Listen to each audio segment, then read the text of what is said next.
그러면 오늘 강의를 해주실 이은정 박사님과 강의 내용을 잠깐 소개해 드리겠습니다. 오늘 강의하실 이은정 외교육학 박사님은 브레인 융합교육연구회 회장으로 활동 중이시고 국제뇌교육종합대학원 대학교 겸임교수, 문경서중학교 교사로 재직 중이십니다. 저서로는 교육신경과학 용어사전, 뇌기반 자기주도 학습 코칭의 실제가 있습니다. 오늘 특강의 주제는 두뇌 유형별 자기주도적 학습 코칭입니다. 박사 논문 주제인 두뇌 유형별 자기주도 학습 프로그램 개발 내용과 그동안 학교 현장에서 개발하고 적용한 뇌기반 학습 코칭 사례로 진행되겠습니다. 뇌기반 교육과 자기주도 학습 코칭을 어떻게 학교 현장에서 적용하고 있는가에 대해서 알 수 있는 기회가 될 것입니다. 그러면 어쩌다 특강 교실에 어쩌다 이렇게 강의를 해주실 아름답고 특별한 우리 이은정 박사님을 모시도록 하겠습니다. 여러분 박수로 환영해 주십시오. 안녕하세요. 안녕하세요. 지금 제 목소리가 적당히 들리시나요? 네. 크게 괜찮으신가요? 네. 제가 지금 회장님이라고 부르셔야 되나? 예, 소개를 받았는데요. 제가 25년 동안 과학 선생님으로서 과학적으로만 가르치다가 그 중에 한 20여 년의 세월은 정말 과학적으로만 가르쳤거든요. 근데 여기 대학원에 진학을 하고 난 다음에 뇌기반 교육, 뇌를 알고부터는 거기다 한자가 더 붙었습니다. 지금은 그나마 조금이라도 뇌과학적으로 가르치려고 많이 노력하고 있는 이은정이라고 합니다. 만나서 반갑습니다. 일단 제가 강의를 하기 전에 혹시라도 여기 너무 이렇게 홍보 문구만 보시고 뭐 뇌기반 교육에 대해서 자기 주도 학습에 대해서 아주 풍부하고 심오하며 깊은 어떤 뭔가 전략이나 뭐 방법이나 이런 것들을 혹시 여기서 얻지 않을까 이렇게 많은 기대를 하고 오셨으면 어찌 보면 제 강의가 그렇게 많은 거창한 거를 제시하거나 그렇게 하지는 못할 것 같아서 미리 양해 말씀을 드립니다. 저 또한 여러분들보다 조금 한 발 앞서서 대학원에 졸업을 했고 박사학위라는 거를 좀 받았고 조금의 어떤 선구자로서 작은 시도를 학교 현장에서 하고 있을 뿐입니다. 그러니까 기대하신 거에 눈높이를 조금만 낮춰주시고 제가 뇌기반 교육에 대해서 자기주도 학습에 대해서 학습 코칭에 대해서 아주 얕고 좁은 제가 했던 경험을 같이 공유하는 자리로 생각을 해 주셨으면 좋겠습니다. 네. 일단 서론은 이렇게 하고 일단 공유를 하면서 제가 이렇게 먼저 강의를 해드리고 혹시 제가 이렇게 지금 뵈면 저의 대학원에서 강의를 이렇게 들으신 분들은 저의 겹쳐지는 분도 많을 거고 그렇게 편안하게 들으시면 될 것 같고 대부분 얼굴들은 제가 낯설고 이렇게 하는데 현장에서 뭐 자기주도 학습을 뇌기반 교육을 학습 코칭을 이런 식으로 조금 시도를 하고 있구나 그렇게 받아들이시면 될 것 같습니다. 예, 그러면 강의를 시작하도록 하겠습니다. 제가 조금 빠르거나 이렇게 하면 중간에 말씀을 해주시면 되겠습니다. 그리고 제가 과학 선생님이고 이과 스타일이라서 어찌 보면 제 이렇게 PPT로 준비한 이거에 대해서 정말 짧고 간단하게 설명하는 스타일이거든요. 그래서 혹여라도 이제 중간에 정말 이렇게 제가 너무 빠르거나 이렇게 이해를 못하는 게 있으면 중간에 멈추시고 질문을 하셔도 됩니다. 예, 그러면 시작을 해 보도록 하겠습니다.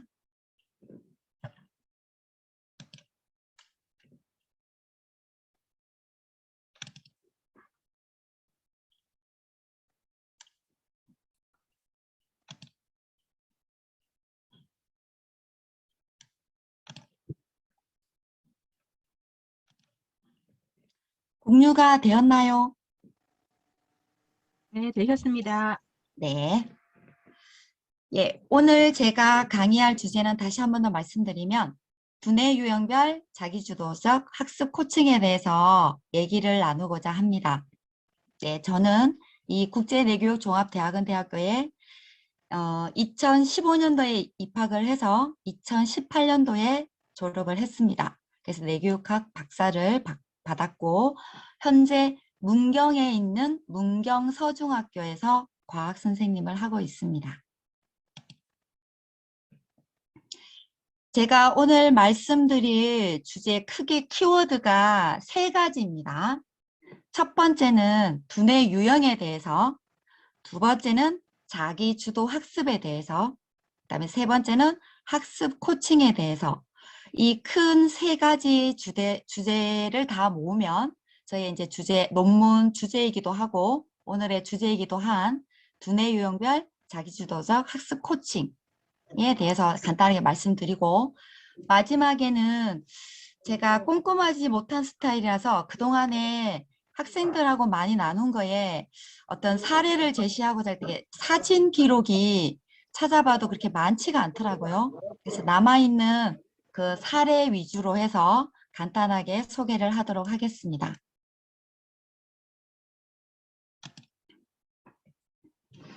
제가 이 주제를 가지고 박사학위를 쓰고 그 다음에 이 대학원에 오고 그렇게 한 가장 첫 출발 어떤 계기랄까? 그런 것들부터 먼저 말씀을 드리면 제가 과학 선생님으로서 제가 고향은 상주입니다. 상주여고에서 과학 수업을 하다가 이런 일이 있었습니다. 지구 자전 공전에 대해서 설명을 할 때였습니다. 지구 자전은 이렇고 지구는 태양 주변을 공전을 해 이렇게 설명을 함에 있어서 계절 변화가 생기는 원인을 이제 설명을 했습니다. 그때 이제 제가 설명할 때 이 그림을 제시하고 여름에는 태양 에너지를 많이 받아 겨울에는 태양 에너지를 적게 받아 봄, 가을은 중간이야 이러면서 이제 설명을 이렇게 많이 했습니다. 그런데 한 학생이 대답을 하기를 선생님 그렇게 아무리 생각을 하고 그림을 봐도 이해가 잘 안 돼요. 다시 또 설명해 주세요. 이렇게 설명해도 저렇게 설명해도 이미지 자체로 설명을 하면 잘 못 알아듣는 학생이 있었습니다. 주로 이제 지금은 잘 아시다시피 이 이미지 그다음에 이 형상 자체로 이해하는 애들은 조금 우뇌가 발달한 애들 그렇게 되는데 혹시 자뇌가 발달하고 공부도 제법 하는 학생이었는데 그 학생이 이해를 잘 못하길래 제가 이제 그 다음에는 어떻게 설명을 했느냐 하면 저 같은 경우도 이런 스타일이거든요. 구체적으로 여름에 많이 태양에너지를 받는 이유는 남중고도에 의해서 공식으로 철저하게 논리적으로 좌뇌 위주로 이렇게 설명을 딱 했습니다. 그랬더니 이렇게 설명하지 했을 때 잘 이해를 갸우뚱하던 학생이 이렇게 논리적으로 공식을 써서 수치화해서 설명을 했더니 아주 참 잘 이해하는 경우가 있었습니다.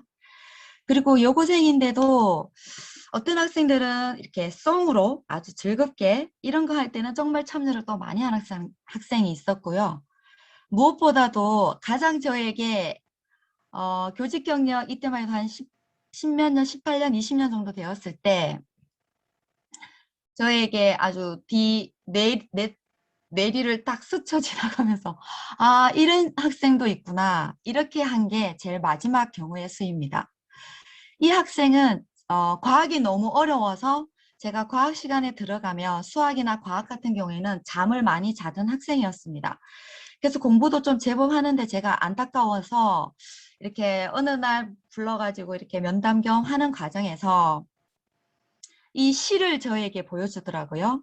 지구와 태양의 잦은 공전에 대해서 지금 글씨가 작아서 잘 보이지 않으실 텐데요. 이 지구와 태양의 공전에 대해서 만남이라는 시를 써서 저에게 선물을 해 주었습니다. 제가 이 시를 읽는 순간 아, 이 학생이 자전 공전에 대해서 이해를 못하는 게 아니었구나. 나름의 방법으로 아주 멋지게 기본 지식부터 해서 아주 방대한 양까지 시에 멋지게 담아냈습니다. 그래서 제가 교직 경력 15년, 20년 다 돼가는 이 시점에서 제가 그동안 과학을 가르치면서 정말 여러분도 잘 알다시피 20명, 30명 학생이 있으면 100명의 학생이 있으면 요즘에 잘 나가는 뭐 하브루타, 프로젝트 수업, 뭐 플립 러닝 어마어마하게 좋은 교수법, 학습법이 참 많습니다. 근데 그런 모든 좋은 학습법이 일률적으로 모든 학생에게 동일하게 똑같이 적용을 시킨다는 겁니다. 그래서 저 같은 경우는 어떤 주의냐 하면 학생이 100명이 있거나 1000명이 있거나 우리 70억 인구가 있거나 다 사람들의 뇌가 학습이 일어나는 곳은 뇌이기 때문에 그 뇌는 70억 인구 모든 학생들의 뇌는 다 다릅니다. 학습이 일어나는 곳이 뇌라는 곳을 알고 이렇게 다양한 방법으로 학생들이 공부를 하는구나, 이해를 하는구나, 이거를 깨달은 순간 저는 그리고 인문계 고등학교에 여고에 있다 보니 좀 더 효율적으로 학생들에게 가르치는 방법, 이렇게 좀 더 학생들에게 쉽게 전달해 주는 방법, 학생들의 눈높이에 맞춰서 할 수 있는 방법은 무엇일까? 그런 것들 끊임없이 고민을 하고 있는 시점에서 이런 거를 접하게 되었습니다. 그래서 뇌에 대해서 공부를 하고 싶다는 생각을 이때 하게 되었습니다. 그래서 주변에 이렇게 알아보고 많이 했는데 우리 현직에 있으면서 뇌를 배울 수 있는 곳이 그렇게 흔하지가 않았습니다. 그래서 검색한 결과, 그다음에 연수에서도 만났고, 그래서 이 대학원에 뇌에 대해서 공부를 하러 오게 된 결정적인 계기가 된 게 이 지금 제시한 이때의 일입니다. 그래서 제가 시도한 건 다시 한 번 더 말씀드리지만 이렇게 다양한 학생들에게 저는 그렇습니다. 아무리 좋은 학습법이라도 다양한 학생들에게 조금이라도 학생들에게 맞춰서 전달해 줄 수 있는 교수법은 무엇일까? 끊임없이 고민을 한 끝에 지금 이렇게 그나마 학생들에게 하나하나 다가갈 수 있는 방법이 학생들의 두뇌 유형에 맞춰서 전달해 줄 수 있는 방법이 두뇌 유형별 두뇌를 아는 그 길이었습니다. 그래서 이런 작은 시도를 하게 되었습니다. 그래서 첫 번째 제가 설명할 것은 지금부터 또 설명하는 것은 정말 아까도 말씀드렸듯이 시간이 1시간이라서 이렇게 넓게 다루거나 깊게 다루거나 이런 거를 많이 하지 못하고 제가 PPT 준비하는 과정에 있어서도 아주 간단하게 쉬운 설명 위주로 간단한 설명 위주로 그렇게 진행을 하고자 합니다. 지금 빠르기가 괜찮은가요? 예, 네, 첫 번째, 좋습니다. 네.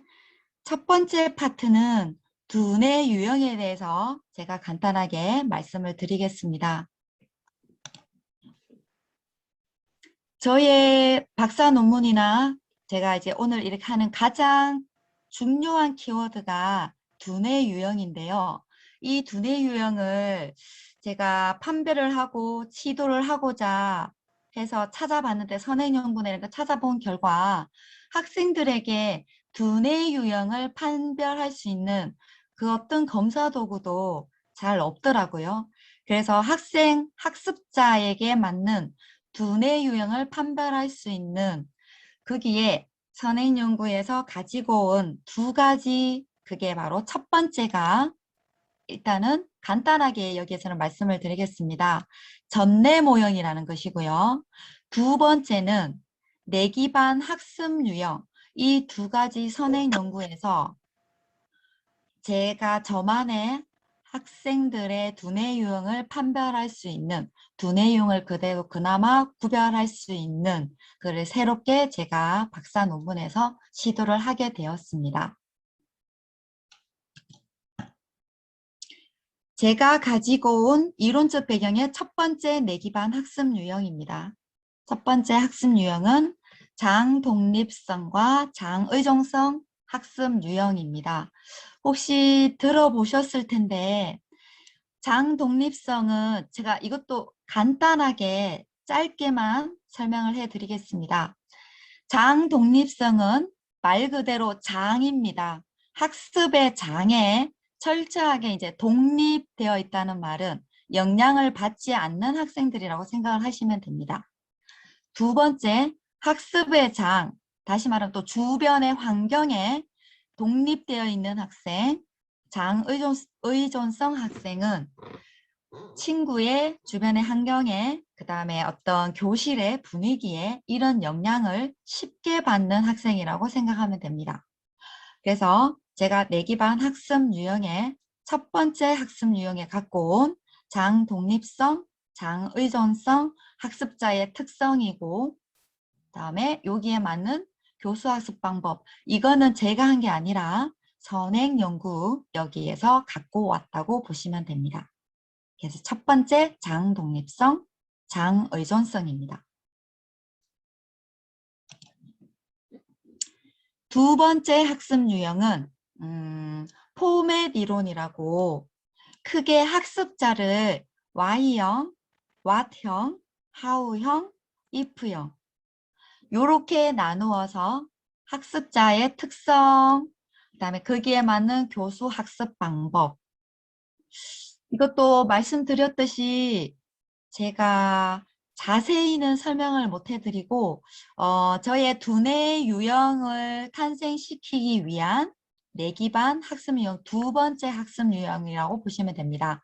간단하게 설명하면 Y형 학생들은 말 그대로 Y, 항상 호기심을 가지고 주변에 질문을 하고 아이디어가 되게 풍부한 학생이라고 보시면 됩니다. 그다음에 왓형 학습자 학생들은 무엇을 추구하고 우리가 무엇을 배우고 이런 거에 관심을 많은 학생이라고 보시면 됩니다. 그 다음에 하우형 학습자는 어떻게 방법적인 면에서 그거에 대해서 여러 가지 시도를 하고 실천을 하고 행동을 하는 학생이라고 보시면 됩니다. 그다음에 if형 학생들은 만약에 이러면 어떻게 될까? 말 그대로 변화를 하면 학습하는 거에 대해서 배운 거에 대해서 다음에 이렇게 적용하면 어떻게 될까? 이런 식으로 많이 시도하는 학생이라고 보시면 됩니다. 이렇게 해서 내기반 학습 유형 두 번째 학습 유형이 포맷 이론을 가지고 왔습니다. 그 다음에 세 번째 내기반 학습 유형은 이거는 많이 들어보셨을 텐데 내기반 학습 유형의 가장 유명한 시각적, 청각적, 운동 감각적 학습자입니다. 이게 VAK 학습 이론, 학습 유형 이렇게 부르는데요. 말 그대로 시각형 학습자는 대부분이 시각형 학습자가 되게 많은데요. 7, 80% 대부분의 학생들은 시각형 학습자입니다. 여기에는 말 그대로 시각, 이미지, 그림, 차트, 그래프 등등 이미지, 언어적인 설명 이런 거보다는 시각적인 이런 거에 의해서 정보를 훨씬 더 잘 받아들이는 학생이라고 보면 됩니다. 청각적 학습자는 말 그대로 주변에 보는 것보다 책을 읽거나 이렇게 하는 것보다 활자화된 이런 거에 보다 설명이나 강의식이나 저도 청각적 학습에 훨씬 더 많이 적응이 되어서 주로 이렇게 하는 것보다 책 읽고 이렇게 하는 것보다 저는 주로 강의를 듣거나 이런 거를 더 선호하거든요. 청각을 더 선호하는 학생이라고 보시면 됩니다. 그 다음에 마지막 운동 감각적 학생들은 말 그대로 움직이면서 온몸으로 활동으로 서로 이렇게 상호작용을 많이 좋아하는 학생이라고 보시면 됩니다. 제가 갖고 온 두뇌 유형의 학습 유형이 이렇게 세 가지 유형을 가지고 왔습니다.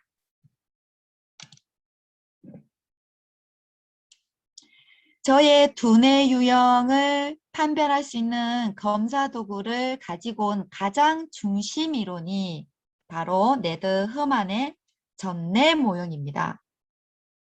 제가 비록 박사 논문을 썼지만 제가 어떻게 거창한 이론을 탄생시킨 것은 아닙니다.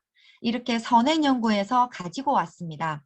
가장 중심 이론이 이 허만의 전내 모형이라고 보시면 됩니다. 이 전내 모형은 어떻게 탄생을 했느냐 하면 이 허만이라는 사람은 이 사람도 이 말 그대로 뇌를 전내, 다시 말하면 많이 접했으실 텐데 자뇌와 우뇌, 로저 스페리가 자뇌와 우뇌를 좌우를 뇌를 구별을 해서 이렇게 이론을 내세웠잖아요.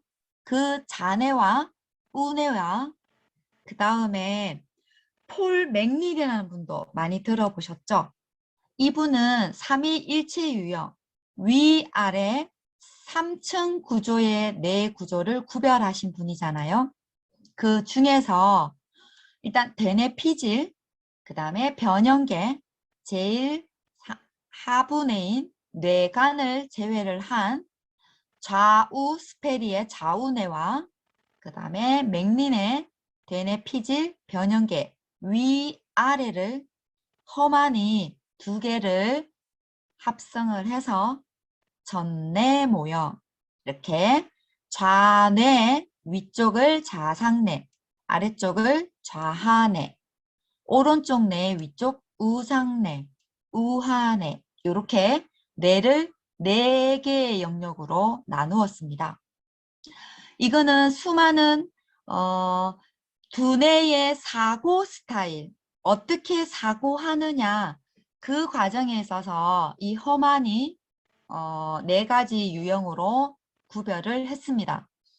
여기에는 학습적인 요소가 들어가 있지 않아서 제가 이 선행 연구를 접했을 때, 이 허만의 전내 모형에 제가 앞에서 말씀드렸던 3가지 유형의 뇌기반 학습 유형과 이거를 합치면 학생들의 두뇌 유형 스타일에 적합한 그게 저는 2가지 유형을 또 합치게 되었습니다.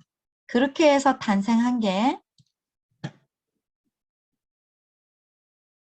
제가 박사 논문에 쓰고 그 다음에 저의 자기주도학습 프로그램 짤 때 그다음에 학생들의 두뇌 유형을 분류한 게 이렇게 탄생을 하게 되었습니다. 다시 제가 두뇌 유형을 어떻게 구별을 했느냐 하면 앞에서 말씀드렸듯이 허만의 전뇌 모형과 좌상뇌, 좌하뇌, 우상뇌, 우하뇌 기본 두뇌 스타일에다가 앞에서 말씀드렸던 VAK 시각형, 청각형, 운동감각형 이 학습 유형과 포맷 이론, what, how, why, what형 마지막에 장독립, 장의존형 두뇌 스타일 허만과 뇌기반 학습 유형 스타일 3가지에 이 설문조사해서 상관관계를 밝혀서 저만의 두뇌 유형을 이렇게 4가지로 구별하게 되었습니다. 다시 말하면 첫 번째 좌상뇌 여기에 해당되는 게 이쪽 좌뇌 우뇌 쪽이고요. 위아래 위아래 이렇게 됩니다. 그래서 제가 탄생시킨 저만의 두뇌 유형은 논리 주도형 학생, 그 다음에 사고 조직형 학생, 창의 직관형 학생, 감정 활동형 학생 이렇게 학생들의 두뇌 스타일과 학습을 할 때 제일 기본, 제일 중심 키워드를 중심으로 학생들의 두뇌 유형을 4가지로 구별하게 되었습니다.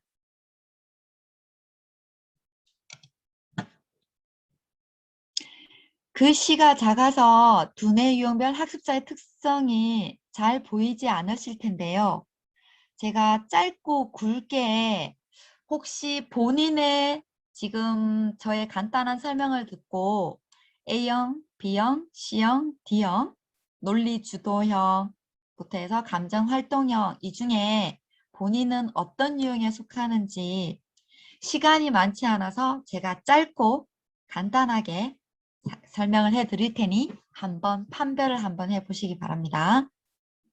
첫 번째 논리 주도형 학생입니다. 앞으로 A형 이렇게 제가 부를 텐데요. 이 학생들은 어떤 학생이냐 하면 참고로 저 같은 경우도 논리 주도형이라고 보시면 됩니다. 여기는 말 그대로 되게 주변에 보면 참 논리적인 사람, 그 다음에 어딜 가나 주도하는 사람, 반에서 실장, 부실장, 그 다음에 전교회장, 부회장 여기에 나오는 학생들 중에 보통 엄친아라고 부르기도 하고 공부 어쩌면 저렇게 혼자서도 잘할까? 알아서 저렇게 스스로 착착착 어린이일까? 이런 학생들이라고 보시면 됩니다.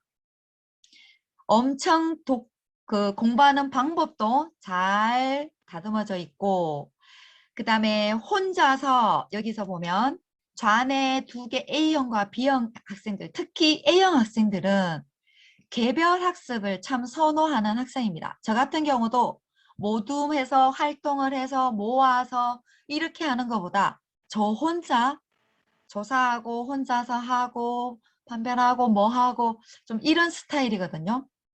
반에서 보면 이런 논리 주도형 학생들이 한 반에서 두세 명, 서너 명, 한 4, 5% 정도 제가 한 결과 나왔습니다.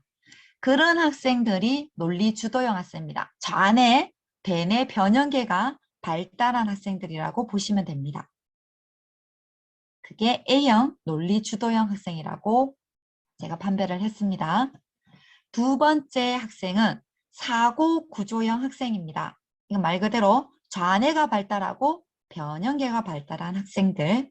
이 학생들은 말 그대로 사고 중심형 학생입니다. 다음에 구조화를 정말 잘하는 학생입니다. 노트 필기의 달인입니다.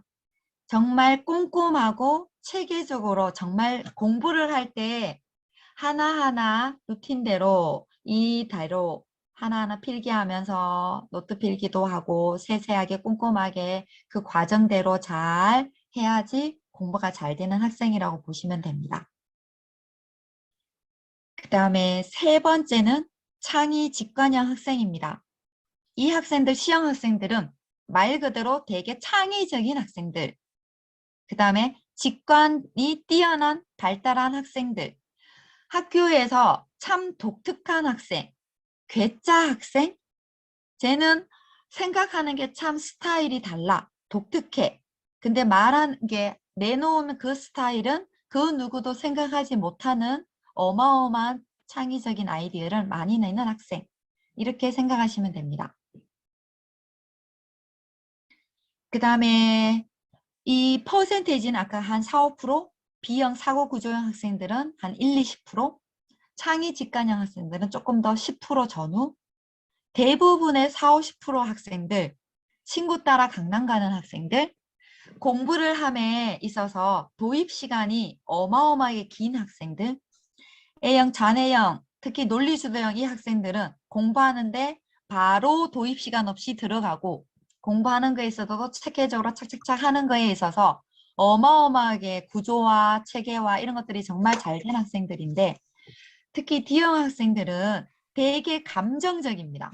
되게 열정적입니다. 친구들에 관심이 참 많고 선생님들과의 관계도 아주 좋은 학생들입니다. 관심도 많고 그 다음에 정이 많기 때문입니다. 그 다음에 혼자서 공부를 체계적으로 계획도 짜고 딱 하는 학생들이 아니라서 여기에는 선생님들의 도움도 많이 필요하고 주변의 친구들의 모여서 모둠으로 그 다음에 친구들하고 같이 공부하는 것을 참 즐기는 학생들이라고 보시면 됩니다. 이렇게 저는 논리주도형, 사고구조형, 창의직관형, 감정활동형 이렇게 저만의 두뇌 유형별 학습자를 이렇게 구별을 하고 그나마 학생들에게 뇌를 구별하고 다가갔다고 보시면 됩니다.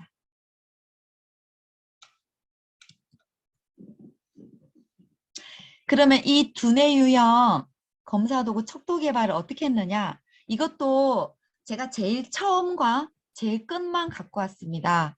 그 척도 개발 과정을 다 설명하기에는 시간이 너무 짧아서 아주 간단하게만 설명을 하도록 하겠습니다.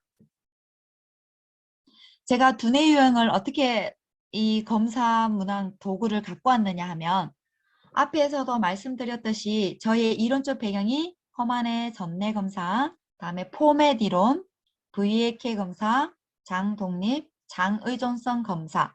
이건 다 선행 연구에서 4개의 검사 문항을 가지고 왔습니다. 그런 다음 첫 출발이 197문항 여기에서 출발을 했습니다. 그래서 1차, 2차 척도 개발 과정을 그대로 따라간 다음 마지막 검사 문항, 최종 검사 문항 제가 박사 논문에 싣고 두뇌 유형을 판별한 검사 문항이 A형, B형, C형, D형 각각 9문항씩 총 36문항의 두뇌 유형을 판별할 수 있는 검사 도구를 탄생하게 되었습니다. 여기에 검사 문항은 제가 링크를 한글 파일로 걸어놨거든요. 공유가 될런지 제가 일단은 클릭을 한번 해보도록 하겠습니다.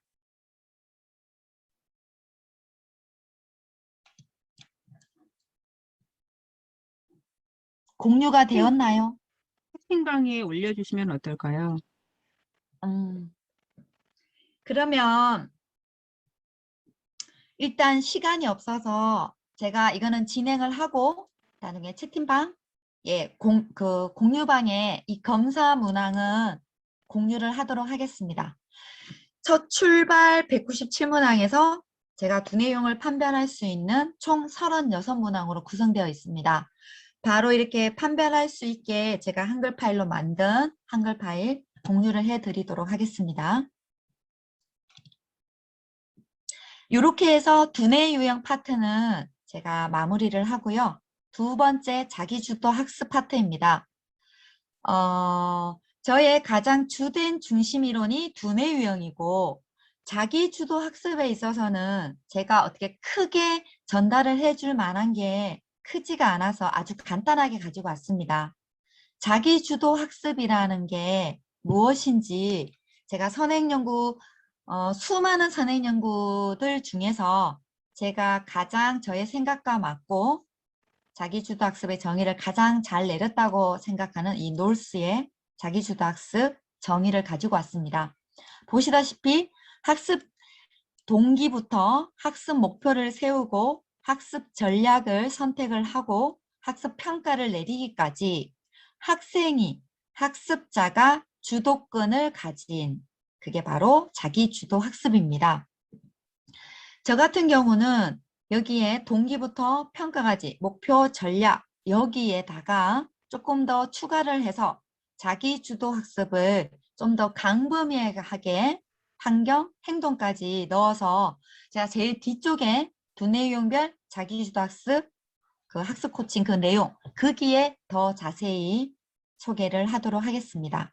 여기에서 출발을 했고요.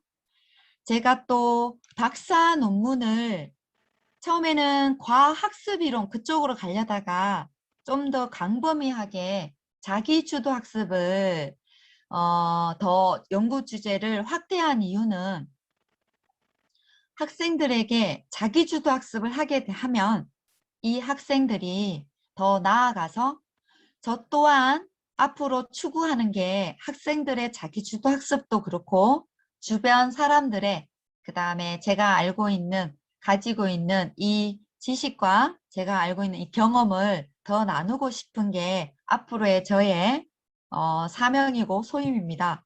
그래서 자기주도 학습이 되면 자기주도적인 학교 생활이 될 거고 그런 학생은 이 학교 생활뿐만 아니라 성인이 되어서도 자기주도적인 시간을 활용하는 학생이 되었으면 하는 바람에서 그리고 자기의 삶도 자기주도적으로 살았으면 좋겠다.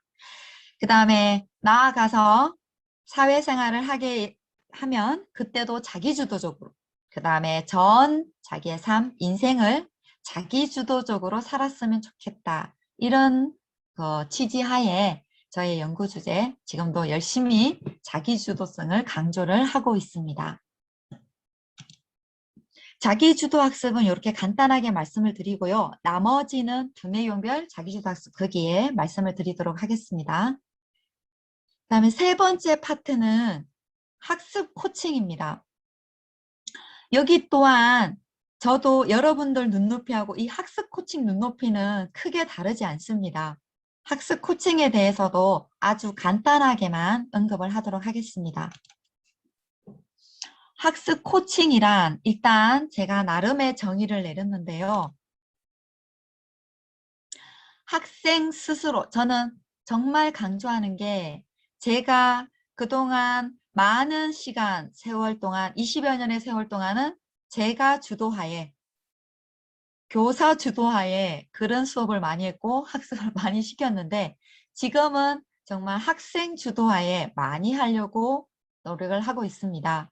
그래서 학생 스스로 답을 찾게 하고 학생들의 잠재력을 발휘해서 변화 성장시키는 과정, 그 다음에 학생들의 현재 상태에서 학생들이 바라는 상태로 이끌어주고 가장 중요한 것은 학생들을 지금 보이는 것보다 훨씬 더 많은 부분을 새롭게 보고 훨씬 더 많이 생각하고 그 가능성을 열어주는 게 저는 학습 코칭이 아닐까 이런 생각을 해봅니다.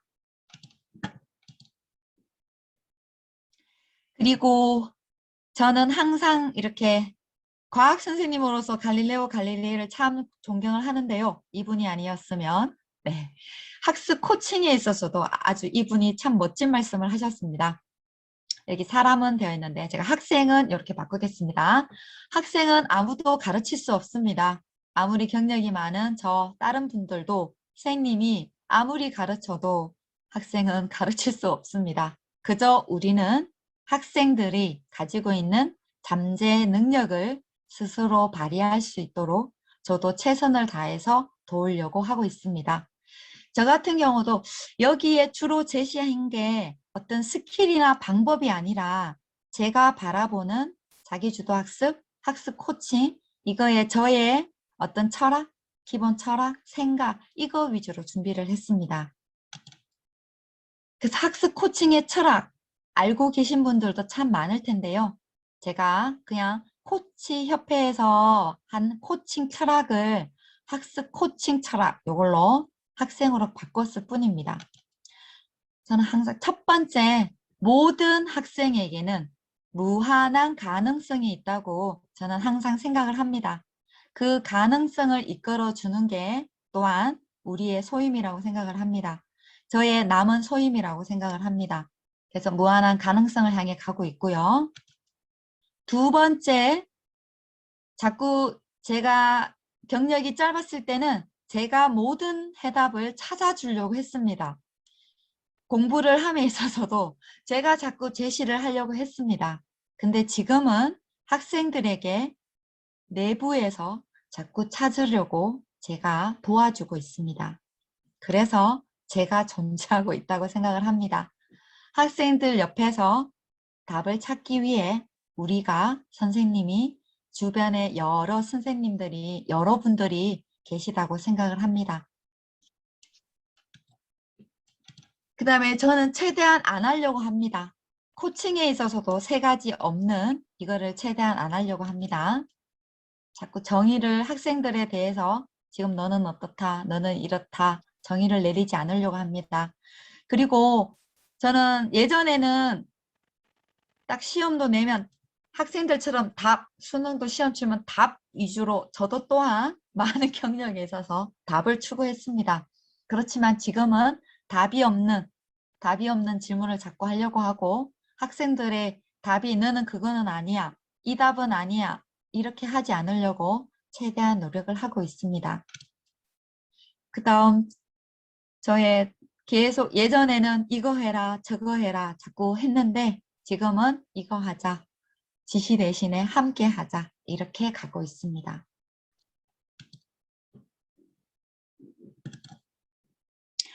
그 다음에 코칭에 있어서 저것도 학생들에게 제가 자꾸 하고 있는 코칭의 어떤 스킬에 있어서 저도 아까도 말씀드렸듯이 끊임없이 질문 위주로 가려고 하고 있습니다. 그리고 학생들의 이야기를 경청하려고 합니다. 그리고 학생들에게 많은 피드백을 하려고 노력을 합니다. 이 코칭의 3요소를 학생들에게 많이 하려고 시도하고 있을 뿐입니다. 아주 강력한 학생들에게 변화, 그다음에 생각을, 관점을 바꿀 수 있는 질문을 하려고 수업 시간에도 많이 하려고 노력하고 있고 담임으로서, 선생님으로서 항상 많은 질문을 하려고 노력을 하고 있습니다. 들어주는 것도 예전에는 저의 이야기가 훨씬 더 많았습니다. 퍼센테이지에 있어서. 근데 학생들의 얘기를 적극적으로 들어주려고 많이 노력을 하고 있습니다. 효과적인 피드백, 칭찬을 하려고 그 다음에 저는 학생들이 뭐라고 부르냐 하면 리액션의 달인이라고 합니다. 저에게. 아주 반응을 1을 하면 저는 10, 10, 100을 하려고 열심히 노력을 하고 있습니다. 효과적인 피드백을 많이 해주려고 하고 있습니다. 지금까지 말씀드렸던 첫 번째 두뇌 유형, 두 번째 자기주도 학습, 세 번째 학습 코칭, 이렇게 아주 좁고 얕은 지식을 바탕으로 해서 제가 탄생시킨 두뇌 유형별 자기주도적 학습 코칭에 대해서 지금부터 말씀을 드리도록 하겠습니다. 두뇌 유형별 자기주도 학습 코칭을 이루는 구성 요소를 크게 저는 5가지로 보았습니다. 첫 번째 영역이 동기 영역입니다. 첫 출발이라고 보았고, 제가 이렇게 화살표로 한 이유는 저의 생각은 그렇습니다. 자기주도 학습, 학습에 있어서 학습뿐만 아니라 모든 다른 삶, 시간, 아까 말씀드렸던 모든 성인, 사람들, 주변 인생, 삶에 있어서도 첫 출발이 동기가 아닐까 생각을 하고 가장 첫 번째 출발을 동기 영역, 동기 유발로 봤습니다. 여기에 세부 항목으로 동기를 유발하기 위해 첫 번째, 자아 찾기. 나는 누구인가? 나는 무엇을 위해 공부를 하는가? 왜 공부를 하는가? 삶의 목적, 목표를 설정하는 이 영역이 바로 첫 번째 동기 영역입니다. 항상 질문을 합니다. 너는 왜 공부를 하니? 너는 누구니? 무엇을 좋아하니? 무엇을 위해 공부를 하니? 이래서 가장 첫 출발, 자아 찾기와 목표 설정을 한 다음 두 번째 영역은 학습에 있어서 학습을 문을 여는 학습의 문지기 역할을 하는 활짝 문을 열어주는 것은 정서 영역이라고 생각을 해서 두 번째 영역은 학생들의 정서를 조절하는 걸로 봤습니다. 여기에 정서를 조절하는 가장 저는 자기주도 학습뿐만 아니라 저의 삶에 있어서도 꼭 하는 3가지 가장 제가 강조를 하는 3가지, 2가지 얘기를 하면 명상하기, 감사하기입니다. 저 또한 계속 끊임없이 시도를 하고 있고 저의 정서 조절을 위해 지금도 앞으로도 계속 하고자 하는 명상하기, 감사하기, 긍정 마인드 갖기, 이게 바로 두 번째 영역인 정서 조절 영역입니다. 세 번째 인지 전략, 학습 전략, 동기가 유발이 되었고 정서가 조절이 되었으면 구체적인 인지 전략, 학습 전략은 무엇일까? 그 다음 메타 인지, 기억력, 학습의 3요소, 기억, 암기, 주의 집중, 메타 인지 등등 인지적인 요소는 어떤 것들이 있는지, 어떻게 하면 이 잘 할 수 있는지 그거를 세 번째 영역으로 봤습니다. 네 번째, 보통 선행연구에서도 보고 지금 자기주도 학습을 하면 제일 많이 영역이 동기, 정서, 인지 요 영역이 제일 많고 학자들마다 이게 한두 가지씩 빠지고 들어오고 요렇게 많이 정의를 내렸더라고요. 거기에 저의 지도 교수님과 저 이렇게 박사 논문에 더 추가한 영역이 이 하위 영역도 많이 달라졌지만 네 번째 영역, 학습에 있어서 학습 환경적인 요소도 중요하다. 더 추가를 했고요. 학습 환경 조성, 시간 관리 영역, 이 영역을 환경 관리 영역으로 보았습니다. 다섯 번째, 행동 영역을 다시 구별을 하고 여기에는 구체적인 전략, 진로 찾기, 비전 선포, 이걸 마지막 행동 실천을 위한 영역으로 해서 첫 번째 동기 유발부터 정서 조절, 인지 전략, 환경 관리, 행동 실천 영역이 순환을 해서 자기 주도 학습이 이루어질 수 있도록 끊임없이 계속 순환으로 이렇게 학생들에게 제시를 해야 한다고 보았습니다. 이렇게 5가지 영역으로 자기주도 학습 영역을 보고 시도를 하게 됐습니다. 세부적인 영역은 제가 앞에서 다 말씀드렸듯이 저의 진행은 박사 논문의 첫 번째 동기 유발 중에 자아 찾기 영역만 공통으로 했고 나머지 영역은 앞에 말씀드렸듯이 두뇌 유형에 따른 제가 거창하게 시도한 것은 아니고요. 방법적인 요소에 있어서 학생들이 추구하고자 하는 정서, 인지, 환경관리, 행동실천 영역, 추구하고자 하는 목표는 같은데 방법에 있어서 학생들의 특성에 맞게 다양한 방법을 적용했다고 보시면 됩니다. 이제 내용에 있어서 조금 간단하게 설명을 해 보도록 하겠습니다. 첫 번째 동기 영역입니다.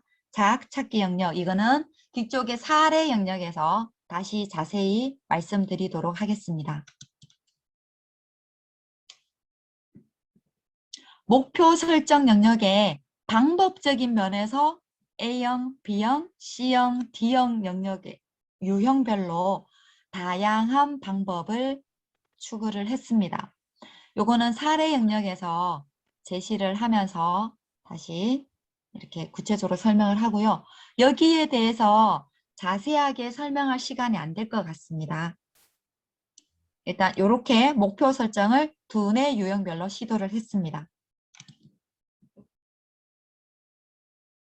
죄송합니다. 이게 왜 갑자기 나오죠? 제가 그 슬라이드를 잘못 삽입한 것 같습니다. 제가 다시 돌아갔나요? 지금 어디로 가 있죠? 두뇌 유형으로 가 있나요? 네. 두뇌 유형 분류로 가 있어요. 뒤로 쭉 넘기시면 될 것 같은데요. 돌아간 것 같아요, 제가. 네네네. 죄송합니다. 네, 아닙니다. 깜짝 놀랐습니다.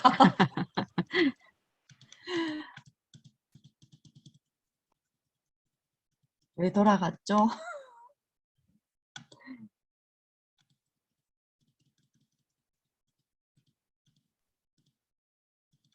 예. 거기 된 것 같아요. 예. 두 번째, 정서 조절 영역에 감사하기 영역에 있어서도 이렇게 두뇌 유형별로 시도를 했습니다.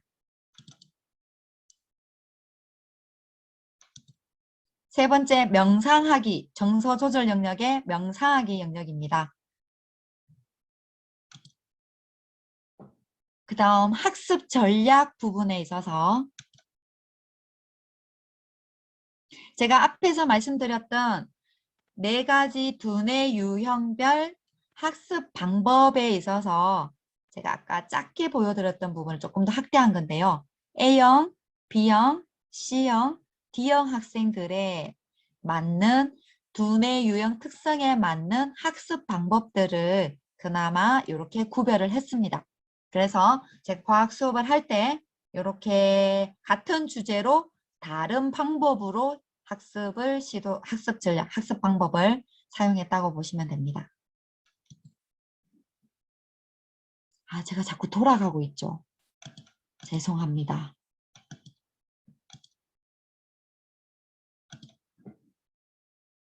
그 다음에 암기, 인지 영역의 암기 전략입니다.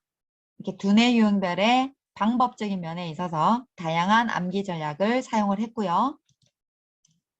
그 다음에 학습 계획에 있어서는 어떻게 묶었느냐 하면 영역이 A형, B형 학생, 좌뇌가 많이 발달한 학생, C형, D형 학생, 우뇌가 많이 발달한 학생, 좌뇌가 많이 발달한 학생들 장기 계획, 좀 큰 계획을 많이 짜게 했고, 그 다음에 C형, D형 학생들은 큰 계획, 장기 계획을 많이 짜게 하면 되게 버겁게 생각을 합니다. 그래서 단기 1일 주 계획 위주로, 그리고 이 학생들은 시험 후 보상 이런 것들에 되게 많이 좌지우지 되는 학생이라 이런 것들도 상호작용, 친구들하고의 상호작용 어떻게 할 건지, 공부를 어떻게 할 건지, 시험 후 어떤 보상을 그런 것들을 위주로 좀 더 넣어서 학습 계획을 짜게 했습니다. 그 다음에 학습 환경적인 면에 있어서는 이거는 크게 두뇌 유형별로 크게 하지는 않고 그 학습 환경의 신체적, 사회적, 물리적 환경 요인을 이걸 간단하게 설명을 해주고 학생들에게 좀 더 자신에게 중요한 부분을 위주로 학습 환경을, 나만의 학습 환경을 짤 수 있도록 그렇게 시도를 했다고 보시면 됩니다.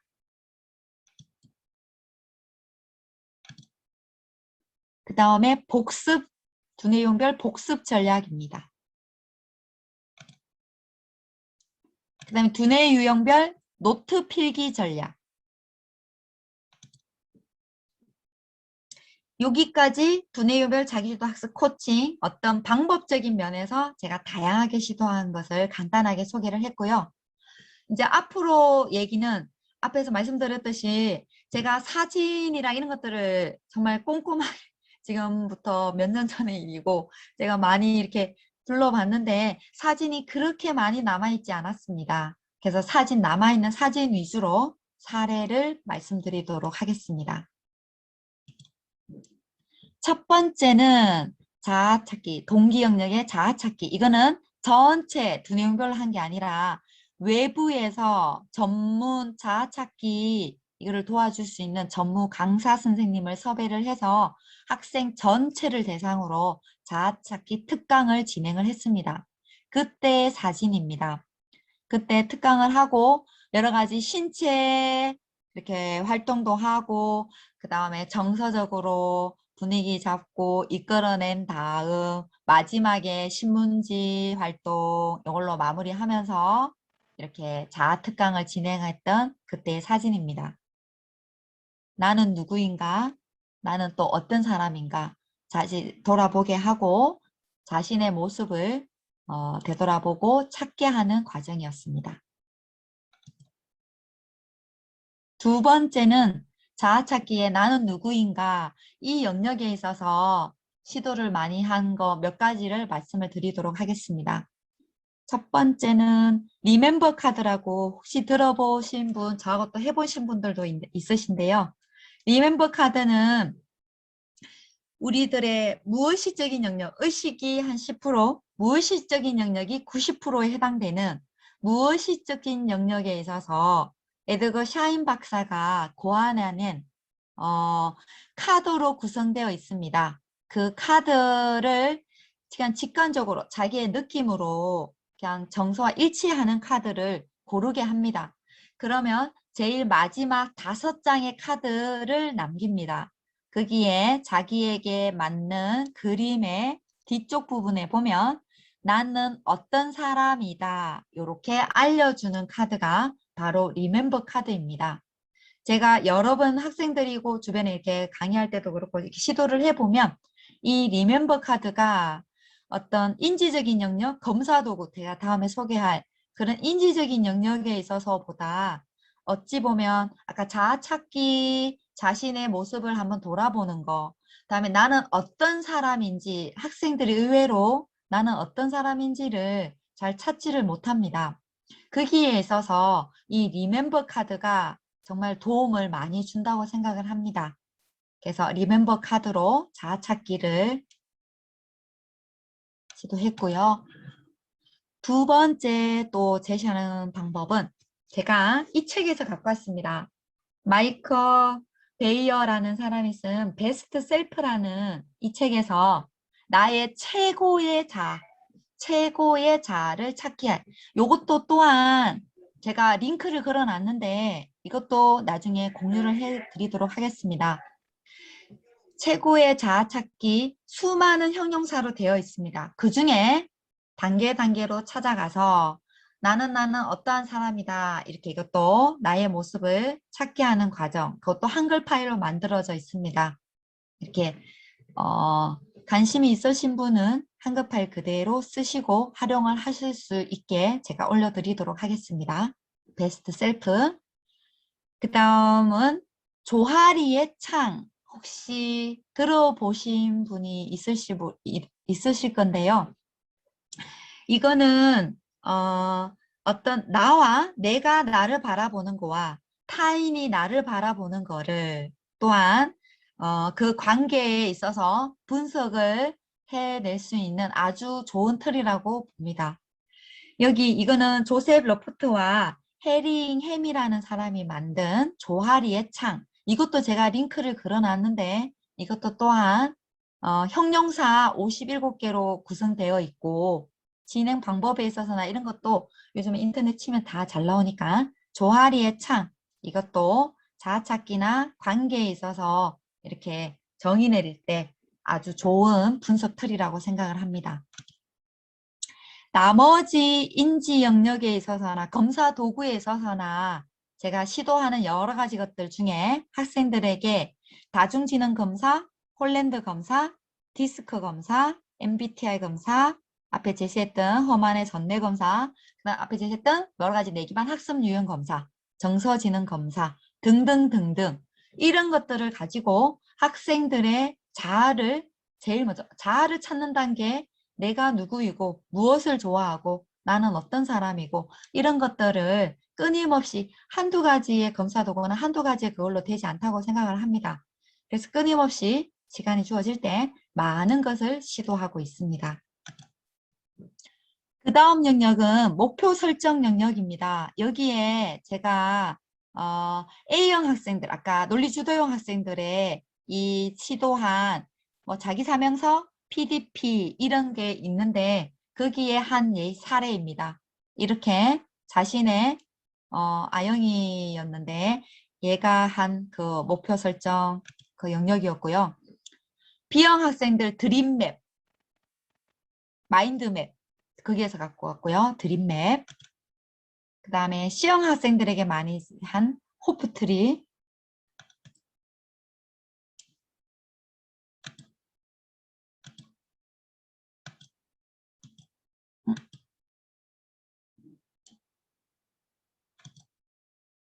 그 다음에 D형 학생들은 직접 활동, 가서 그 다음에 동영상으로 만들거나 UCC로 만들거나 무비로 만들거나 직접 가서 장소 VD한 여기가 바로 서울대 가고 싶어나 내가 서울대 가서 찍은 사진입니다. 그 다음에 학습 전략에 있어서 여러 가지 다양한 방법에 의해서 한 A형 학생들은 이렇게 조사 보고서, 대기 오염에 대해서 제가 똑같은 주제를 주면 A형의 학생들은 보고서 위주로, B형 학생들은 구조화를 잘하는 학생들, 마인드맵 여러 가지 구조화할 수 있는 서클맵 등등등 구조화를 했고요. 그다음에 C형의 학생들은 주로 이미지, 그림, 내지는 만화 이런 것들 위주로 많이 하게 선택을 하게 했고, 그다음에 D형 학생들은 앞에서 제시했던 여러 가지 학습 방법들 중에 자기가 좋아하는 거. 그다음에 저는 끊임없이 또 이렇게 제시를 할 뿐이고 이것저것 방법에 있어서 철저하게 자기 학생들 좋아하는 거 위주로 하게 했습니다. 이거는 태양계 송을 만들어서 학생들이 발표했던 겁니다. 그 다음에 여러 가지 암기법에 있어서 이런 것들은 제가 최근에도 끊임없이 이제 과학을 설명할 때 이렇게 설명하는데요. 주로 이미지, 이 색감 자체, 통째로 이미지화해서 기억을 하느냐, 아니면 좌뇌, 저 같은 경우도 이 이미지보다는 빨파자홍, 빨파자 이렇게 언어로, 논리적으로 빨간색도 하면 파란색, 아 자홍색 이렇게 제가 설명을 두루두루 여러 가지로 하려고 시도를 하고 있고 학생들에게 이렇게도 해봐라 저렇게도 해봐라 많이 수업 시간에 이렇게 제시를 하는 편입니다. 그 다음에 두뇌 유형별 노트 필기는 다 아시다시피 코넬 노트 필기법에서 갖고 왔고 거기에 더 제가 추가를 해서 저만의 두뇌 유형별 노트 필기를 제가 고안을 한 거고요. 거기에 다양한 두뇌 유형별 수업 시간에 제가 정리를 함에서 제가 먼저 수업을 하고 정리하는 시간을 가질 때 다양한 노트 필기법으로 자신이 좋아하는 노트 필기법으로 이렇게 필기를 하게 합니다. 거기에서 갖고 온 거고요. 그 다음에 제가 끊임없이 하고 있는 너무나 잘 알고 계시는 스마트 브레인으로 뇌파검사, 두뇌 활용 능력 검사 이걸 기본으로 실시를 하고 있습니다. 그 다음 이거는 뭐냐 하면 요거 때 제가 명상하기 시도한 기숙사에 있던 학생이었는데요. 이렇게 바깥에 명상을 하니 출입금지 그 사진이 남아 있더라고요. 이거였고 명상의 효과에 있어서 그 어떤 것보다 저는 이 학생이었습니다. 명상을 너무너무 좋아하고 계속해서 시도를 해서 아주 집중력 이런 것도 많이 오르고 아주 성적도 많이 올라서 저에게 많이 고마워하고 지금도 이렇게 많이 시도를 하고 있다고 그렇게 한 학생이었는데 이 학생이 한 말로 명상의 효과를 대신하고자 합니다. 제가 명상을 하고 학생들에게 자 이제 눈을 뜨고 이렇게 하자 이랬을 때 이 학생이 한 말이었습니다. 선생님 너무 평온하고 너무 좋아서 눈을 뜨고 싶지 않아요. 이렇게 말을 했습니다. 저 또한 명상을 지금 하고 있는데 계속 주변에도 많이 알리고 있는데 진짜 명상하면 저도 눈을 뜨기 싫습니다. 너무나 바쁜 생활, 너무나 빠르게 돌아가는 일상이 너무 싫어서 저 눈을 뜨기가 싫습니다. 그래서 제가 이제 결론적으로 말씀을 드리면 지금까지 1시간 조금 더 걸렸는데요. 제가 말씀드린 두뇌 유형별 자기주도적 학습 코칭에 대해서 말씀을 드렸는데 저는 그렇습니다. 지금까지 3가지 키워드 두뇌 유형 뇌 기반 교육 그 다음에 자기주도 학습 그 다음에 학습 코칭을 묶어서 두뇌 유형별 자기주도적 학습 코칭을 했고 지금도 끊임없이 시도를 하고 있습니다. 근데 앞으로 저는 어떻게 더 나아가고자 하느냐 하면 두뇌 유형 뇌 기반 교육의 가장 핵심 키워드는 여러분들도 아시다시피 뇌 가소성이라고 생각을 합니다. 저는 철저하게 브레인 사이언스에 집착을 해서 지금까지 거기에 너무 편협된 생각을 하고 어떻게 하면 효율적으로 할까 여기에만 많이 그동안 집중을 해서 했는데 저는 이제 생각이 바뀌었습니다. 학생들의 뇌는 무궁무진하게 변화 가능성이 큽니다. 그래서 그 변화 가능성이 큰 학생들의 뇌를 끊임없이 개발해 주고자 합니다. 2번째, 자기주도성. 끊임없이 제가 강조하고 싶은 자기주도성을 항상 더 강조를 할 거고요. 3번째, 학습 코칭에 있어서 제일 중요한 학생들은 정말 무한한 잠재 가능성이 있음을 저는 항상 일깨워주고 제가 도와주고자 해답을 찾기 위한 그 과정에 있어서 저는 항상 도와주고자 하는 그런 마음으로 저는 앞으로 계속 뇌 기반 교육, 뇌 가소성을 향해 갈 것이고 지금 4가지 유형으로 구별을 해서 그나마 작은 시도를 했는데 앞으로 조금 더 학생들의 모든 두뇌는 다 다릅니다. 방법도 스타일도 다 다릅니다. 학생들의 개별 맞춤형 학습 코칭을 향해 가기 위해 열심히 노력을 하고 있습니다. 이상으로 제가 말씀드렸듯이 너무 짧은 시간이고 너무 얕은 지식을 너무 두서없이 이렇게 전해드렸습니다. 예, 이상입니다.